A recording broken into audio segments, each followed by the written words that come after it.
बिस्मिल्लाहिर्रहमानिर्रहीम। Chapter number 3 M economics part 1 math का जो सा है अल्फा सी चैन का, उसमें क्वांटिटी डिमांड और क्वांटिटी सप्लाई इंपॉर्टेंट टॉपिक है। लास्ट वीडियो में मैंने 2 कमोडिटी मार्केट आपको बताए, उसमें P1 P2 Q1 Q2 कैसे निकलता है। ये भी उससे तो आसान है लेकिन इम्पोर्टेंट उतना ही है ये भी। इसमें टोटल 3 तरह के केसेस बनते हैं। क्वांटिटी डिमांड और प्राइस तो वो तो निकालनी आती है हमें, जहाँ पे क्यू डी क्यू एस ये दोनों इक्वल हो जाए, मैं भी आपको बता देता हूँ, वो पी और क्यू निकल आएगा। इसके अलावा 3 केसेस हैं। अगर तो पर यूनिट टैक्स हो प्रोड्यूसर पे या कंज्यूमर पे, उसे कैसे सोल्व करेंगे। इसके अलावा परसेंटेज टैक्स हो 1% 2% कंज्यूमर पे या प्रोड्यूसर पे, उसे कैसे सोल्व करेंगे। पर यूनिट सब्सिडी हो कंज्यूमर पे या प्रोड्यूसर पे, उसे कैसे सोल्व करेंगे। परसेंटेज के हिसाब से सब्सिडी दी जाए, उसे कैसे सोल्व करेंगे। और दोनों पे कंज्यूमर और प्रोड्यूसर पे सब्सिडी हो तो उसे कैसे सोल्व करेंगे। ये डिटेल में सारा कुछ इस एक ही वीडियो में आपको पैकेज में दूंगा। तो ये तमाम वीडियो आपने लास्ट तक लाजमी देखनी है। इसमें तमाम किस्म के डाउट आपके इंशाअल्लाह ताला क्लियर हो जाएंगे। और फिर भी अगर कहीं पे कोई बीच में कोई प्रॉब्लम हुई हो, जहां से कोई कॉन्सेप्ट आपको या स्टेप समझ ना आए, आपने राब्ता कर लेना है। व्हाट्सएप नंबर भी मेरा गिवन है, थंबनेल पे भी मेंशन है, और इसके अलावा डिस्क्रिप्शन में भी वीडियो की वो मेंशन है। आप राब्ता कीजिए। एम इकोनॉमिक्स की ऑनलाइन क्लासेस हमारी कंटिन्यू है, वो क्लासेस आप ज्वाइन करने के लिए कांटेक्ट कर सकते हैं। वो सारा बड़ा मजे का सिस्टम है, प्रोग्रेस रिपोर्ट वगैरह, टेस्ट सिस्टम, नोट्स वगैरह, ये सारा कुछ साथ साथ शेयर किया जाता है। This is my point. Q D और क्यू एस को इक्वल इक्वल रखा, ये 2 इक्वेशन है। ये 50 इधर आके प्लस का हो गया, 150 हो गया। ये 2 माइनस 2p उधर जाके प्लस का हो गया, 5p हो गया। 150 और 5 को जिस वक्त हमने डिवाइड किया तो ये आ गया 30, तो p 30 आ गया। इस p की वैल्यू को इन दोनों इक्वेशंस में से किसी एक में पुट करेंगे तो q इक्वल टू 40 आ जाएगा। अब p 30 है, देखें इसमें 30 हमने पुट किया तो 100 माइनस 60 हो गया। 100 माइनस 60 किया तो q 40 आ गया। ए पार्ट का तो आंसर हो गया इजीली। अब बी पार्ट पे आता है जो हमारा मेन कंसर्न है, जिसके लिए ये वीडियो मैंने ये बनाई है। गवर्नमेंट अगर 5 रुपए पर यूनिट टैक्स लगा देती है कंज्यूमर पे, तो ये समझ लें कंज्यूमर क्वांटिटी डिमांड को अफेक्ट करता है और प्रोड्यूसर की मदद से क्वांटिटी सप्लाई इक्वेशन बनती है। तो कंज्यूमर पे टैक्स लगेगा, इसका मतलब है शेयर खाली हम क्वांटिटी डिमांड के साथ करेंगे, सप्लाई के साथ नहीं करेंगे। 5 रुपए पर यूनिट टैक्स कंज्यूमर पे है तो क्यू डी की इक्वेशन चेंज हो जाएगी, वैल्यू चेंज होगी, उसे क्यू डी डैश का नाम देंगे। और ये प्लस का साइन लगाने से हम ये इनडायरेक्टली माइनस ही कर रहे हैं, क्योंकि ब्रैकेट के बाहर माइनस का साइन है, तो माइनस इन दोनों से मल्टीप्लाई होगा तो ये 5 माइनस का ही हो जाएगा। इसको आपने सोल्व किया और क्यू डी डैश की नई इक्वेशन निकल आई, तो वो निकल आई आपकी -10, 100 में से 10 माइनस किए तो 90 माइनस 2p। अब ये क्यू डी डैश निकला है, आगे वही ट्रेडिशनल काम है। नहीं आपने प्राइस और क्वांटिटी निकालनी है तो क्यू डी डैश ये इक्वेशन पकड़े, और क्वांटिटी सप्लाई, क्योंकि सिर्फ प्रोड्यूसर पे टैक्स, क्योंकि सिर्फ कंज्यूमर पे टैक्स लगा है, प्रोड्यूसर पे नहीं लगा, इसलिए क्वांटिटी सप्लाई की यही इक्वेशन पकड़े। इन दोनों को इक्वल इक्वल रख के सोल्व करें तो पी की नई वैल्यू निकल आएगी, तो ये नई प्राइस 28 निकल आएगी। फिर बता रहा हूँ, ये क्वांटिटी डिमांड इस इक्वेशन को और ये जिसे टिक लगा हुआ क्वांटिटी सप्लाई, इन दोनों इक्वेशन को इक्वल इक्वल रख के सोल्व करें, बिल्कुल इसी तरह जिस तरह हमने यहाँ पे काम किया है, तो आपकी प्राइस निकल आएगी 28। यहाँ पे ऑब्जर्व करें कि टैक्स लगने से पहले प्राइस आपकी 30 रुपए थी, तो टैक्स कंज्यूमर पे लगा, टैक्स लगने के बाद प्राइस आपकी कम हो गई, नीचे आ गई। अब चूंकि दूसरी तरफ कुव्वत खरीद भी टैक्स लगने से कंज्यूमर की कम हो गई है, कुव्वत खरीद कम होने की वजह से क्वांटिटी पहले 40 थी, अब कम होकर 34 पे आ गई है। तो यहाँ पे याद रखना आपने, कंज्यूमर पे जब भी टैक्स लगे तो प्राइस भी नीचे आ जाती है और क्वांटिटी भी नीचे, इक्विलिब्रियम आपका नीचे की तरफ शिफ्ट हो जाता है। अब आते हैं दूसरे एंगल की तरफ। ये तो बात हो गया हमारा, अगर गवर्नमेंट 5 रुपए पर यूनिट प्रोड्यूसर पे टैक्स लगा दे, उसे कैसे सोल्व करेंगे। प्रोड्यूसर पे जब भी टैक्स लगेगा तो क्वांटिटी सप्लाई की इक्वेशन के साथ छेड़खानी हमने करनी है, क्वांटिटी डिमांड को नहीं छेड़ना।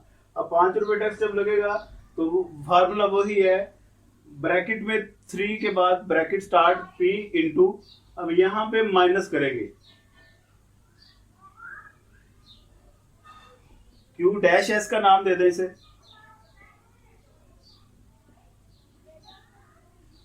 Minus +3 into P -5। अब माइनस यहाँ पे क्यों लगाया, क्योंकि ब्रैकेट के बाहर प्लस का साइन है।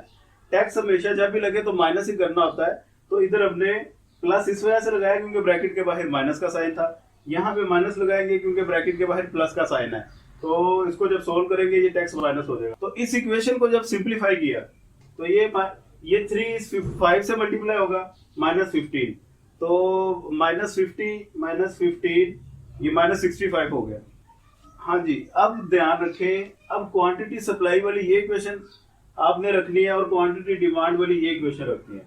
इन दोनों को, क्योंकि सिर्फ अगर प्रोड्यूसर पे टैक्स लगे तो प्रोड्यूसर की सप्लाई वाली इक्वेशन चेंज होगी, डिमांड वाली वही रहेंगे जो क्वेश्चन में गिवन थी। इन दोनों को साइमल्टेनियसली सोल्व किया, क्यू डी इक्वल है क्यू एस डैश, तो पी निकल आएगा 33।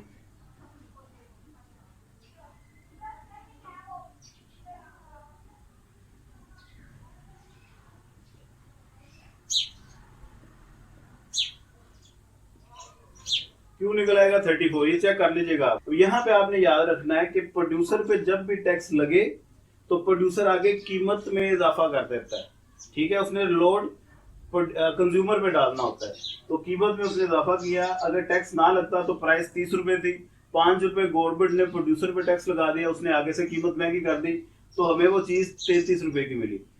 जब कीमत ज्यादा होती है तो क्वांटिटी में फर्क आ जाता है। पहले 40 की क्वांटिटी थी, अब डिक्रीज होकर क्वांटिटी 34 पे आ गई है।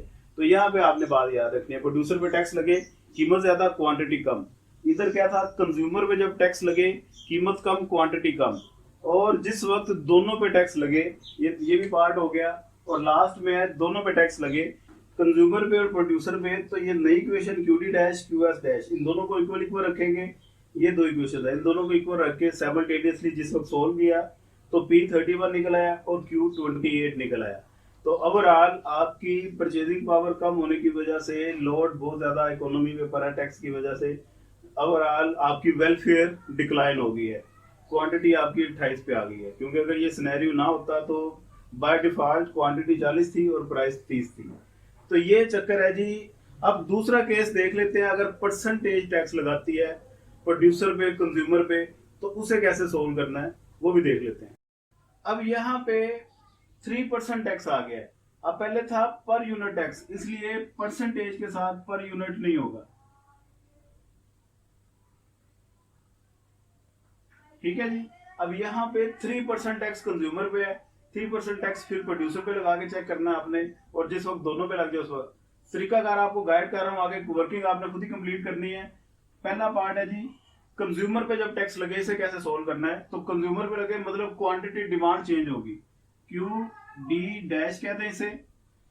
कंज्यूमर पे जब टैक्स लगे तो 3% का मतलब है 0.03 पी, साथ पी यहाँ पे लाजमी लगाना है और बीच में प्लस का साइन है। रूल वही है, पर यूनिट हो या परसेंटेज हो, प्लस का साइन आएगा। सिंप्लीफाई कर दें, क्वांटिटी सप्लाई को इसके इक्वल कर दें और ये नई प्राइस आपके पास और क्वांटिटी आ जाएगी, ठीक है जी।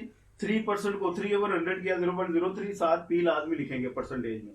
अब अगर प्रोड्यूसर पे टैक्स लग जाए तो -50 + 3p -0.03p। अब यहाँ पे माइनस करेंगे, प्रोड्यूसर पे माइनस ही करते हैं ना, अभी पीछे केस किया है वो आपको पर यूनिट वाला, उसमें भी आइडिया होगा। तो ये क्यू एस की नई इक्वेशन निकल आएगी और आगे क्यू डी के इक्वल रखे नई प्राइस। अगर वो कहते हैं कि दोनों पे टैक्स है, क्वांटिटी प्रोड्यूसर पे भी और कंज्यूमर पे भी, तो आपने ये क्यू एस डैश वाली जो नई इक्वेशन है और क्यू डी डैश वाली जो नई इक्वेशन है, इन दोनों को सोल्व करें और नई पी और क्यू निकाल के ये आपका आंसर है। मेरा ख्याल है कि समय लग गया, बहुत ही सिंपल वर्ड में मैंने आपको बता दिया है। अब तीसरे और फाइनल केस पे आते हैं, सब्सिडी वाला। सब्सिडी में भी पर यूनिट होती है और परसेंटेज होती है।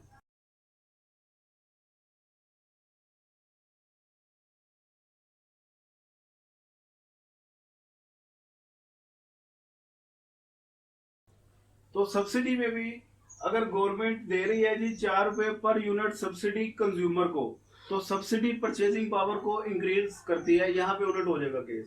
सब्सिडी बोलते हैं जो कीमत में राहत दी जाती है, जैसा कि मेट्रो या ऑरेंज लाइन पे हुकूमत सब्सिडी दे रही है और हमसे 30-40 रुपए उसका किराया लिया जा रहा है, लेकिन कुछ सब्सिडी हुकूमत अपने पास से पे कर रही है।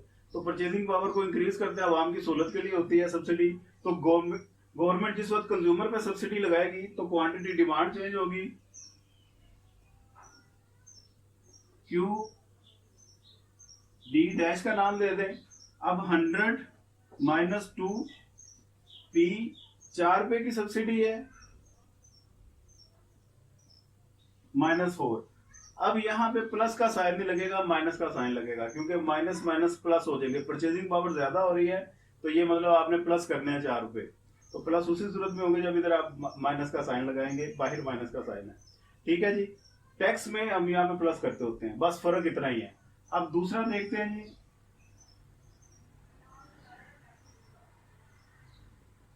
प्रोड्यूसर पे सब्सिडी है 6% की, तो क्वांटिटी सप्लाई चेंज होगी, तो ये क्वांटिटी सप्लाई है -50 प्लस 3 इंटू 6% है, तो P प्लस 0.06 P, ये हो गया। अब यहाँ पे प्लस करना है, ठीक है जी, प्रीवियस जो केस किया था यहाँ पे माइनस किया था, अब यहाँ पे प्रोड्यूसर वाले केस में क्वांटिटी सप्लाई में प्लस करेंगे, इन केस ऐसा ये भी उलट केस है टैक्स के साथ, तो ये इसे आप सोल्व कर लेंगे, नई प्राइस और नई क्वांटिटी निकल आएगी। इसी तरह अगर दोनों के ऊपर टैक्स लग जाए तो इन दोनों नई इक्वेशंस को सोल्व कर लेंगे, नई प्राइस और क्वांटिटी निकल आएगी। ये सारा फ्रेमवर्क सिनेरियो मैंने आपको गाइड कर दिया है, और इसके अलावा इस चैप्टर में से कोई चीजें आती नहीं होती, ये अगर आप चीजें डिटेल में कर ले, आपकी फिंगर टिप्स पे हो, तो ये एक क्वेश्चन 25 मार्क्स का, यूनिवर्सिटी ऑफ सरगोदा वालों के लिए 20 मार्क्स का, ये आपके मार्क्स अच्छे खासी फिर उम्मीद बन जाती है कि सिक्योर हो जाएंगे, और इनमें 20 में से 20, 25 में से 25 पूरे नंबर आ जाते होते हैं। आसान सा काम है, कोई इतना मुश्किल काम नहीं है। Chapter number 3 alpha C chain का और हमेशा का भी आप अकॉर्डिंगली मार्केट इक्विलिब्रियम वाला चैप्टर देख ले कौन सा बनता है, इसे लाजमी तैयार करें। इसके अलावा अगर कोई और चीज रह गई हो, कोई पूछने वाली हो, वो मुझे आपने लाजमी बताना है। वीडियो अगर पसंद आई हो, समझ आई हो, तो दोस्तों के साथ शेयर कीजिए। दुआओं में याद रखिए, अपना 1.5 साल ख्याल रखिए। पाकिस्तान जिंदाबाद।